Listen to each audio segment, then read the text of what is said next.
I would like to introduce Michael Boulian. He's here with us tonight. And Michael is a senior public relations professional with more than 15 years of corporate communications management experience under his belt. As a multilingual, as we heard, corporate spokesperson, he speaks French, English, and Spanish.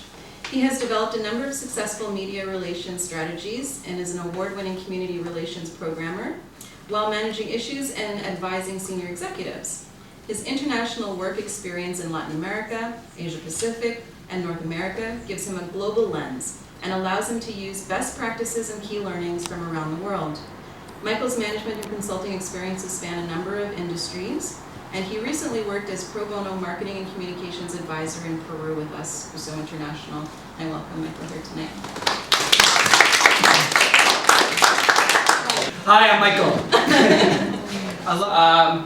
So yeah, you heard a bit about me. I was telling somebody earlier, I'm way new in this area of development. I can't profess to be an expert at all. I've been doing a little consulting over the past couple of years with Canadian NGOs and not-for-profits, but I'm by far a corporate guy. I've been in 13 years in corporate communications, in the past 2 in sort of private or public sector, not-for-profit NGO. As Tina mentioned, I've been able to be an expat working in other parts of the world, just quite different than volunteering in other parts of the world, I've learned. Various industries, big companies like Lowe's, Delta Airlines, Nike, don't hold that against me. You know, 13 years of that, and I said, okay, what am I going to do next? I kind of came to a junction. So what brought me to this? Why did I volunteer?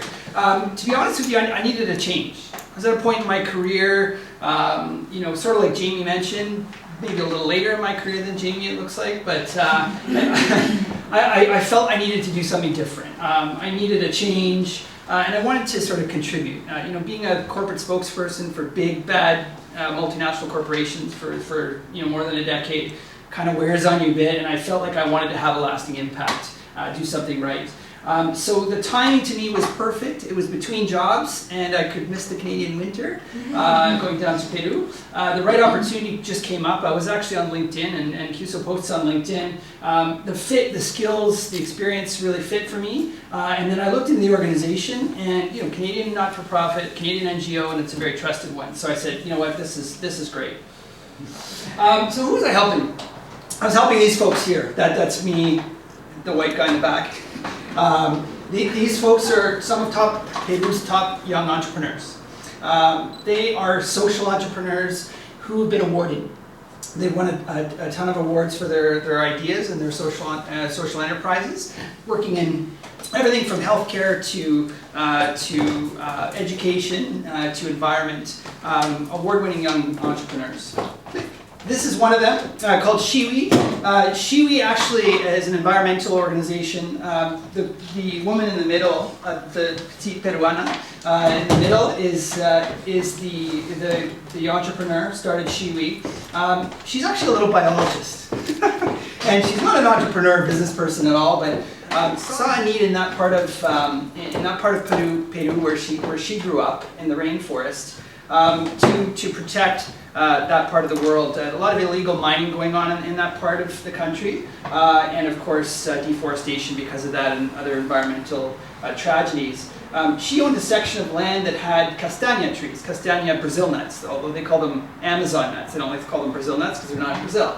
And the Amazon nuts are in her plantation are harvested sustainably using local people power, and then turned into value-added products that she's now selling around the world.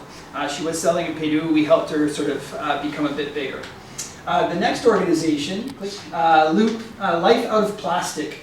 This is another phenomenal environmental not-for-profit started by a few young ladies. It is now one of the most well-known not-for-profits or NGOs in Peru. They actually saw a big issue with plastic ending up in the ocean. And what they're doing is they have all kinds of programs and projects, contests to get that plastic out of the ocean, and then use that, recycle that product, that plastic, and turn it into reusable or used items. And so they create value-added items out of that recycled plastic. With the profits or proceeds of that, they turn it back into their business and go and take more plastic out of the ocean. At the same time, they're creating a ton of awareness in Peru about the use of plastic, and that's really their end goal. Next organization, Curame. Curame actually in Spanish indirectly means cure me. These are 10,000 young people in Peru. A lot of them working or in school for healthcare and related organizations. They're working in Peru's public healthcare system, so in public hospitals across Peru. And they're doing non-medical support or secondary medical support for patients in the hospitals across Peru, the public hospitals. It's a three-tiered medical system in Peru, and those hospitals beyond primary medical care don't really have the secondary care, and these 10,000 young people and their organizers provide that in these hospitals. So everything from moving patients to helping feed them at lunch hour, to reading to kids and helping them with their education. It's quite an interesting program. Next. Uniendo Sonrisas, which means Uniting Smiles. Uniendo Sonrisas is actually an organization started by, and he's not in the photo, father of a young man in the photo. He's a person with a disability, and with different abilities that they say in the organization. And these young people with different abilities are now integrated into regular classrooms in Peru. The Ministry of Education in Peru says that people with disabilities or children with different abilities must be integrated into classrooms, but it's not actually happening. So he started an organization that trains teachers, trains parents of regularly abled children, and also the children in the classes to work with children with different abilities and to integrate them into regular classrooms in a phenomenal organization. Next organization is Proyecto Pinoteca. So if you're familiar with Boys and Girls Clubs, that type of after-school program here in Canada, Proyecto Pinoteca is in some of Lima's most in-need, at-risk neighborhoods in Lima, working with kids to provide after-school programs and progressive activities to keep them off the streets and learning in the after-school hours. Another phenomenal organization that's really growing. Colegio Científico Society is actually a really neat project, although just getting off the ground. They're a private high school with very little funding for gifted children in the Ayacucho region, or the mountains of Peru. And these gifted children are sent to this program. They're bussed in with donations, and they're taught math, science, and mostly math and science, but in a very different environment. They're outside of the classroom and they're learning with hands-on skills, and these kids blew me away when I was there. The kids in this photo here are actually doing weather measurements using a weather station that they built, and sending those measurements to the Peruvian government to tell them what the weather's like in Ayacucho. So, and they're between 8 and 12 years old, so it's pretty fascinating. And these kids, the kids on the left are actually building houses out of adobe, the mud and straw mixture, and they have little contests to see whose homes are most structurally sound. So 8 years old, and they're doing this phenomenon. Next organization, Microcines de Ayacucho, in that same region of Ayacucho. Of course, you've probably heard of Shining Path and Sendero Luminoso and the issues up in that area of Ayacucho. Part of that meant that all the public cinemas were destroyed and put out of operation. So there's no cinema happening in Ayacucho region. These young people started an organization to bring socially important movies to the public and to the neighborhoods of Ayacucho, and then follow those movies with discussions with somebody from the community who's a leader in that area to talk about what's happening in that area in their community. And it's done quite well. We were helping them with some of their marketing and communications. So this was our role. Basically capacity development. Like Jamie mentioned, this is what's really required, and this is what Cuso's great at doing, is giving back through capacity development. So I put on a number of seminars, media relations, telling them how to get their stories covered by the national media or local media, corporate sponsorship, teaching them how to pitch potential corporate sponsors. I've been on the other side of the fence sponsoring not-for-profits and NGOs, and so helping these young people sort of reach out for corporate sponsors was part of it. How to use LinkedIn and other online networking. Believe it or not, they use Facebook there for both personal and business communications, which kind of makes me shudder a little bit, but it's very common there. Crowdfunding, introducing them to the concept of crowdfunding, and then helping them with their business model. Really, my partner in this project was, those last two were her bits.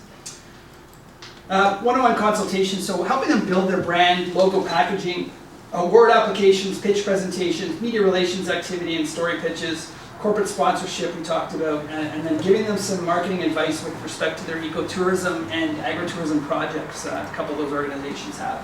What were the results? Well, this is some of the packaging. We redid Shiwi's Castagna Nut packaging for some of their value-added products. They're now selling in different parts of the world. They're in one of the biggest food fairs in Germany for all of Europe, selling their products overseas, and they can't keep up with the demand. There just aren't enough trees with nuts to keep up. So, media coverage for a lot of the other organizations. We got them national media coverage, TV coverage. These are all these young entrepreneurs talking to different national TV outlets about their projects. We've got them corporate sponsors.